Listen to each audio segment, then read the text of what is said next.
Hello friends, அந்த நம்ம என்ன பார்க்க போகிறோம் அப்படின்னா அனானிஸில் படிக்கிற ரெகுலேஷன் 2025 ஃபர்ஸ்ட் செமஸ்டர் ஸ்டூடெண்ட்ஸ் உங்களுக்கான ரெண்டாவது exam engineering drawing essentials of computing fundamentals of electrical and electronic engineering basic electronics and electrical engineering இது போக இன்ட்ரோடக்ஷன் டு பயோடெக்னாலஜி இவங்க எல்லாத்துக்குமே வந்து எக்ஸாம்ஸ் முடிஞ்சிருக்கும். ஸோ இதில் வந்து எனக்கு இப்போதைக்கு engineering drawing essentials of computing அது போக basic electronics and electrical engineering question தான் கிடச்சிருக்கு. இதோட ரிவ்யூ நான் சொல்கிறேன். மீதி இருக்கிற 2 கொஸ்டின் முடிஞ்ச அளவு நம்ம டெலகிராமில் ஷேர் பண்ண பாருங்கள்.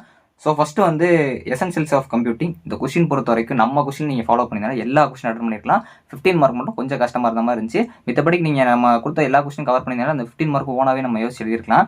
ஸோ இதில் எல்லா கொஸ்டினும் ஈஸியாக தான் கேட்டிருந்தாங்க. அதாவது நான் இம்பார்ட்டன்ட் கொடுத்த அதே இதை தான் உங்களுக்கு அங்கே இதுலையும் கேட்டிருந்தாங்க. அதாவது right and algorithm for exchanging 2 variables நான் கொடுத்துருப்பேன். ஆக்சுவலாக ரெட் கலரில் கொடுத்ததும் இம்பார்ட்டன்ட் தான். ஸோ அதை நீங்கள் மோஸ்ட்லி அடுத்த எக்ஸாம் ப்ரிப்பேர் பண்ணுற ஸ்டூடெண்ட்ஸ் இருந்தால் எல்லோ கலர் வந்து ரிப்பீட்டடாக கேட்டிருக்காங்க. அது வந்து இப்போ கொஞ்சம் ரெகுலேஷன் 25 அது ரிப்பீட்டடாக கேட்காம நான் உங்களுக்கு அதாவது ஆவரேஜாக கேட்டிருக்க கொஸ்டினும் உங்களுக்கு கேட்குறாங்க அப்படிங்கிற சொல்கிறேன். அதாவது ரெட் கலர்லேயே நம்ம கொடுத்துருப்போம். நீங்கள் நம்ம கொஸ்டினை மட்டும் முதல்ல ப்ரிப்பேர் பண்ணியிருந்தீங்கன்னா ஈஸியாக மார்க் எடுத்துருக்கலாம். ஸோ இதில் மோஸ்ட்லி பார்த்தீங்க அப்படின்னா உங்களுக்கு இந்த ஃபஸ்ட் யூனிட் பொறுத்த வரைக்கும் கம்ப்யூட்டர்ஸில் இருந்து பிக் கொஸ்டின் வரல. அது 2 மார்க்ஸ் வச்சுருந்துருக்காங்க. அதே மாதிரி நம்ம லாஸ்ட் நேற்று போட்ட உங்களுக்கு எக்ஸாம் ப்ரிப்பரேஷனோட வீடியோவில் பார்த்தீங்க அப்படின்னா சொல்லியிருப்பேன் லாஸ்ட் யூனிட் 15 மார்க்கில் வரலாம். அது வந்து கொஞ்சம் கேட்டிருந்தாங்க. ஸோ ஓரளவு பார்த்தீங்க அப்படின்னா இந்த கொஸ்டின் நீங்கள் நம்ம கொஸ்டினை மட்டும் ப்ரிப்பேர் பண்ணியிருந்தாலே ஓரளவு நல்ல மார்க்ஸே எடுக்கலாம். ஸோ உங்களால் வந்து சென்டம் போகிற அளவுக்கு இந்த கொஸ்டின் இல்லை அப்படின்னாலும் இந்த கொஸ்டின் பார்த்தீங்க அப்படின்னா ஈஸியான கொஸ்டின் தான். மேபி நம்ம கொஸ்டின் லாஸ்ட் மினிட்ல நீங்கள் பார்த்துருந்தீங்க அப்படின்னா உங்களுக்கு இந்த கொஸ்டின் வந்து கொஞ்சம் மாடரேட்டர் இருக்கலாம். மித்தபடிக்கு இது ஒரு ஈஸியான கொஸ்டின் தான். நீங்கள் 15 மார்க் வேணால் இதில் அட்டன் பண்ண முடியாமல் இருந்திருக்கலாம். மித்தபடிக்கு உங்களுக்கு 2 மார்க்ஸ்லேயுமே எல்லாமே அட்டன் பண்ணியிருக்கலாம். ஸோ 1-2 கொஸ்டின்ஸ் வேணால் விட்டு போயிருந்தாலுமே உங்களால் ஈஸியான கொஸ்டின் தான் இது எசென்சியல்ஸ் ஆஃப் கம்ப்யூட்டிங் பொறுத்த வரைக்கும். நீங்கள் எப்படி அட்டன் பண்ணியிருக்கீங்க அப்படிங்கிறத மறக்காமல் கமெண்ட் பண்ணுங்கள். ஸோ அடுத்து வந்து basics electronic and electrical engineering இது பொறுத்த வரைக்குமே நம்ம கொடுத்த கொஸ்டின் எல்லாமே வந்துருக்கு. 2 மார்க்ஸ் பொறுத்த வரைக்கும் கொஞ்சம் ஆவரேஜ்னு சொல்லலாம். ஸோ அதனால் அதில் மேக்ஸிமம் நீங்கள் செக் பண்ணி பார்த்தீங்கன்னா அது 1-2 அதாவது மிஸ் ஆகிருக்கலாம். மித்தபடிக்கு கொஞ்சம் ஈஸியான கொஸ்டின் தான். உங்களுக்கு பிக் கொஸ்டின் பொறுத்த வரைக்கும் இந்த பிஎன் டயோடு பேசிக் காம்பவுண்ட்ஸ் அதை நான் ஒரு சிலது உங்களுக்கு 2 மார்க்ஸில் கொடுத்துருந்தேன். அதை உங்களுக்கு ஸ்ப்ளிட்டிங் கொஸ்டினில் கொடுத்துருக்காங்க. அப்போ நீங்கள் அதை ப்ரீஃப் எழுதிங்கனாலே முடிஞ்சு போச்சு.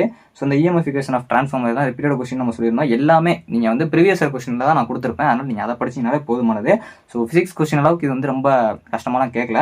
ஸோ அதுக்கப்புறம் உங்களுக்கு டேரக்ட் கொஸ்டின் இல்லாமல் ஸ்ப்ளிட்டிங் கொஸ்டின் வந்துருக்கு. அவ்வளோதான். மித்தபடிக்கு இந்த எர்த்திங் கான்செப்ட் எல்விடிலாம் ரிப்பீட்டட் கொஸ்டின் நீங்கள் எப்போ படித்தாலும் படிச்சுட்டே இருங்க, முக்கியமான கொஸ்டின்.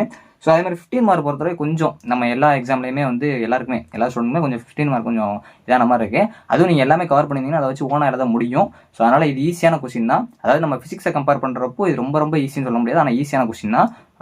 ஓரளவு பார்த்தீங்க அப்படின்னா எல்லா கொஸ்டினும் ஈஸியாக தான் வந்துருக்கு. ஸோ அடுத்து வந்து இன்ஜினியரிங் டிராயிங்.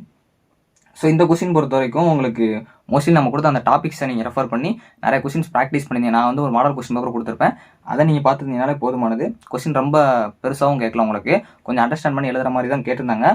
மீதி இருக்க fundamentals of electrical and electronic இன்ஜினியரிங்கும் ஸோ இது போக உங்களுக்கு இன்ட்ரோடக்ஷன் டு பயோடெக்னாலஜி இந்த கொஸ்டின் கிடச்சி அப்படின்னா கண்டிப்பாக ஷேர் பண்ணுங்கள். ஸோ அதே மாதிரி இப்போ நீங்கள் பார்க்குற ஸ்டூடெண்ட்ஸ் நம்ம டெலகிராமில் ஜாயின் பண்ணிக்கோங்க. உங்கள் கொஸ்டினை ஷேர் பண்ணுங்கள். எல்லாருக்கும் யூஸ்ஃபுல்லாக இருக்கும்.